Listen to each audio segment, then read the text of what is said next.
Did you expect to be here shooting another installment of the After story? I did, I'm not gonna lie, just because of the success of the first one and how many people were so excited for it. I kind of knew, I mean, of course there was a little bit of doubt, but I pretty much knew, given how loved the first movie was, that we'd be back this summer. So I pretty much went right to planning this one. The first movie of After was your first time working on a movie. Do you feel more confident now? Yes, definitely feel a lot more confident. I've learned a lot. I'm still learning every single day, but I try to be as involved and see what's happening behind the scenes as much as possible, so then I can just take more from every time I'm on set. But I definitely have learned a lot this year.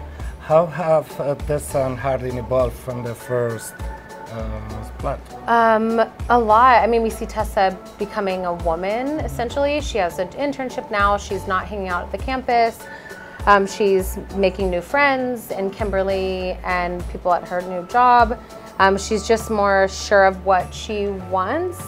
I mean, at the same time, she's not. She goes back and forth, but she's evolved a lot. Hardin has evolved, but he's almost a little bit gone backward, just because we are showing more of the darkness in Hardin this time and the complications that he's had in his life, and we're bringing more of his backstory since this movie is his point of view.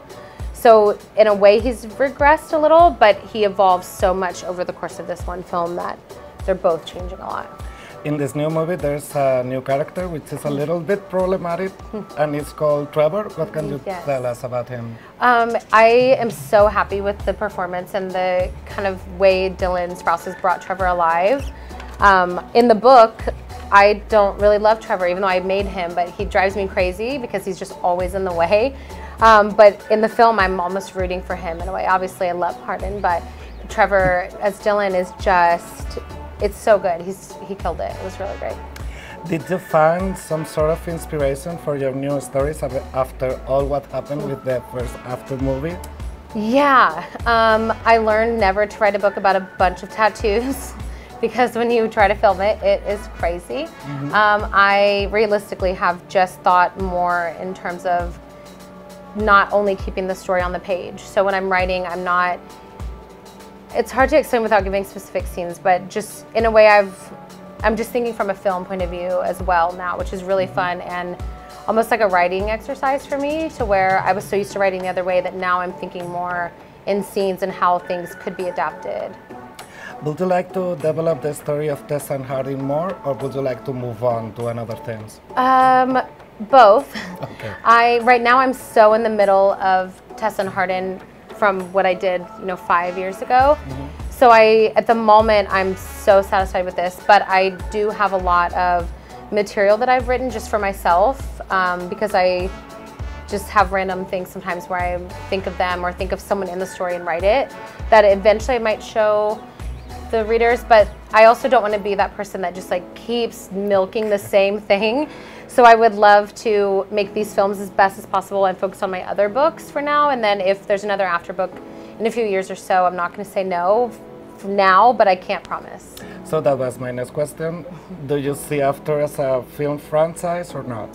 Yeah, I mean, yeah, definitely. We killed it in the first one. The second one, the film is significantly different, but in the best way. We've really kind of raised the stakes and just brought an entirely different feel to it. So if they loved the first one, and even the people who didn't love the first one, when you watch this film, I'm so confident in what we've done that I definitely think it's a franchise for sure. And I also think we'd have a lot of angry fans if we just stopped after this film, especially because this one is just so great from both characters. I don't want you to spoil this new movie, but what can we expect from it different from the book? Just a couple of the storylines of side characters. It's really hard when you have an ensemble type cast, when there's so many characters. In the book, everyone has such a developed backstory in future and present, but you just can't do that on film because this is, at the end of the day, about Hardin and Tessa. And as much as I love these characters and it killed me to kill them off, essentially, we just can't have that many storylines in a film. And for me, the things that have changed without spoiling anything, is just only to make the story better and to make the best film. Because as much as I know and I love the books, obviously, but I'm also want to make the best film. So anything that didn't make it is just for that purpose of like, this is the best version of the film.